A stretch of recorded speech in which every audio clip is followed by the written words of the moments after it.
Good morning, students. Today we will see what is water jet machining. In previous sessions, we have seen what is abrasive jet machining, what are its features, process parameters, all such things we have seen. In water jet machining, as already we discussed, in abrasive machining, the gas mixture with high, abrasive jet abrasive particles are formed to be as our tool of cutting. In coming to water jet machining, high velocity or possessing which possess high pressure and high kinetic energy is the tool which is going to cut the material. We'll see what is the construction, such features in this session. Principle. When high velocity of water jet comes out of the nozzle and strikes the material, its kinetic energy gets converted into pressure energy, including a high stress in the work material. When this stress exceeds the ultimate shear stress of the material, small chips of the metal got loosened and fresh surface is exposed. Right? You can observe here what happens. See, high velocity of water jet is going to impart a force. We can say pressure or force.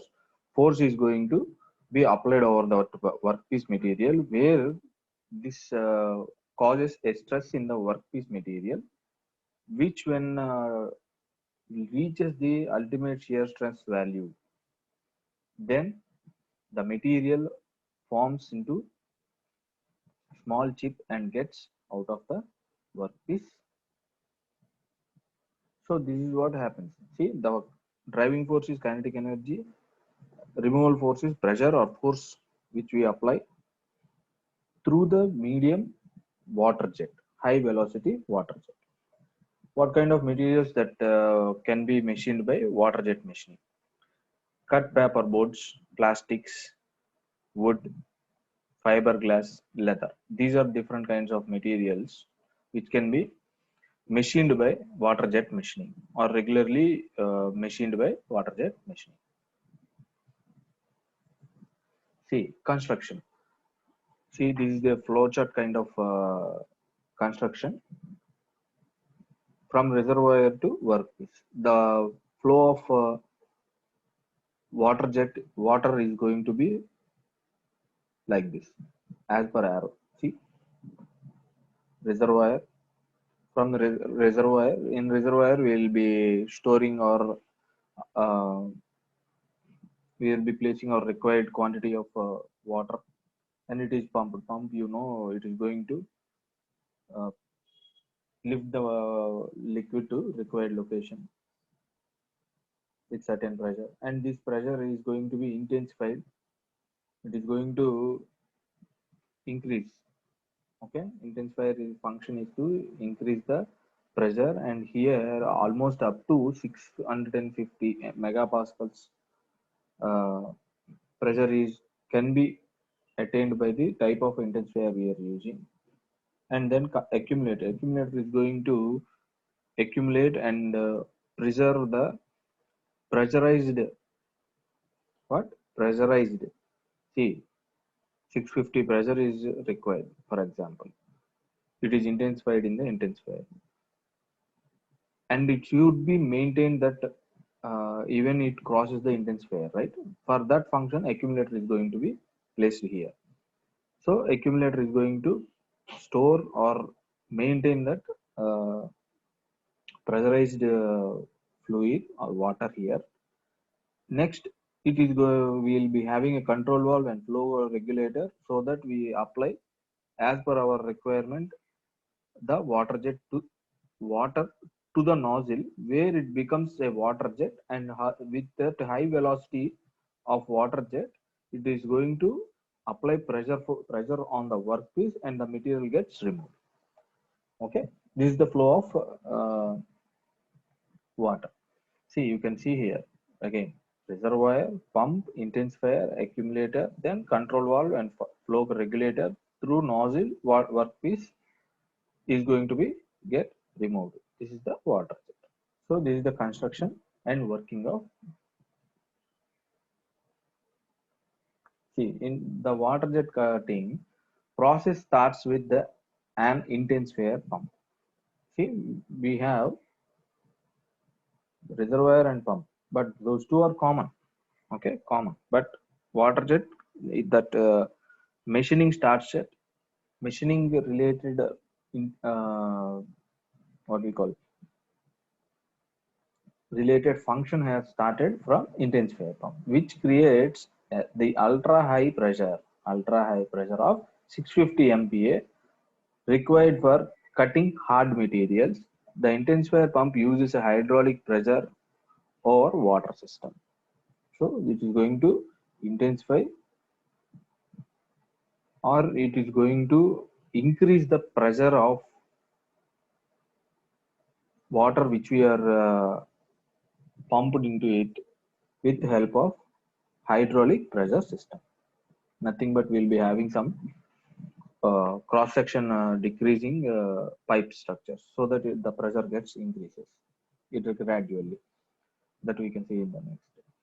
The accumulator, which is the second important part component, the accumulator stores the high pressure water and supplies it at any instant when it is required. It is used to eliminate the fluctuation of the high pressure requirement of machining hard material. So accumulator function is to store or maintain and to supply instantly when the required high pressure jet is water to be supplied to the machining nozzle for require removal of workpiece material from the surface. So these are the two major components which where all the process parameters are going to be properly to be maintained, right? Other parts function is almost similar in all other things, other operations. See, you can see here water in to the intensifier, and see oil pump and electric motor. This is a part of this intensifier. This oil pump, electric motor, and oil collector, right? All the this is a internal construction of intensifier.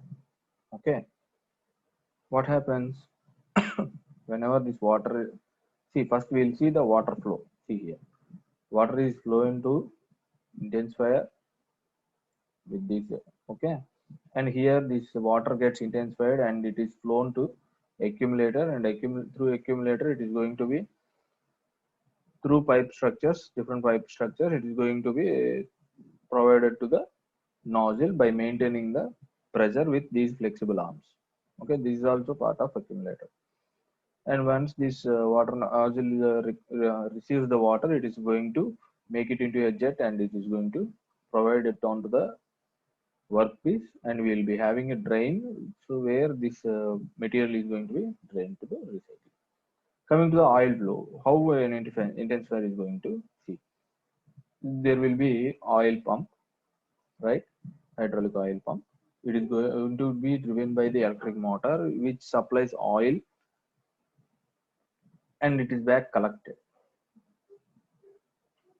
Okay, this is the flow of oil.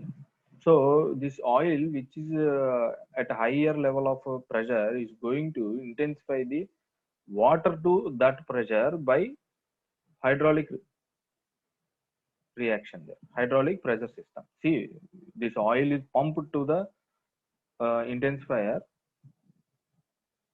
okay,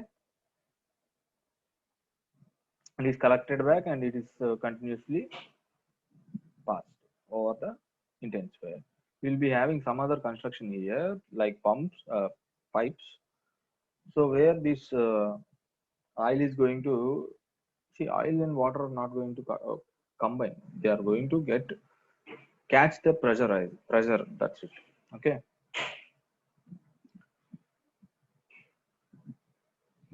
So water jet machining process parameters. Material removal. See, these are the performance characteristics and disadvantage. Material removal rate, geometry and surface finish of workpiece material, wear rate of nozzle. These are performance characteristics, or we can say process factors on which water jet machining is to be concentrated. Okay, disadvantage will be initial cost is high, noisy operation, difficult to machine hard materials. Characteristics of work material: soft and non-metallic materials. Tool: water or water with additives is our tool. Additives: what are those additives? Polyethylene oxide or glycerin. Pressure of water, it will be around 1000 megapascals from 100 to 1000. Mass flow rate will be 8 liters per minute. Power will be 45 kilowatts. MRR zero point 0.6 cubic meters per second. Feed rate will be 1 to 4 mm per second. Nozzle material: tungsten carbide, synthetic sapphire. Stand-off distance will be 2 to 50 mm. So these are the typical parameters which need to be given as an input or to be maintained as an input. What are the pressure, mass flow rate, power? Okay, these are process, and these MRR is the performance characteristics. Feed rate is again a process parameter. Nozzle material, this standoff distance also a process parameter. So these are the different standards which we can obtain or we need to maintain while water jet machining of materials. Coming to the advantage, what are the advantages here? Water is used as energy medium and hence it is cheap, non-toxic and easy to dispose. Okay. Low operating cost, low maintenance cost. Only we need to maintain some maintenance. Otherwise, everything is water driven, right? So water is a cheaper one. So obviously, maintenance and operating cost is low. Work area remains clean and dust free, easily automated. No thermal damage to work. Only force pressure is water pressure is applied. Even heat generates, it is going to be get dissipated immediately due to the influence of water in the process. So these are some features of water jet machining. We'll see in detail in the next class again.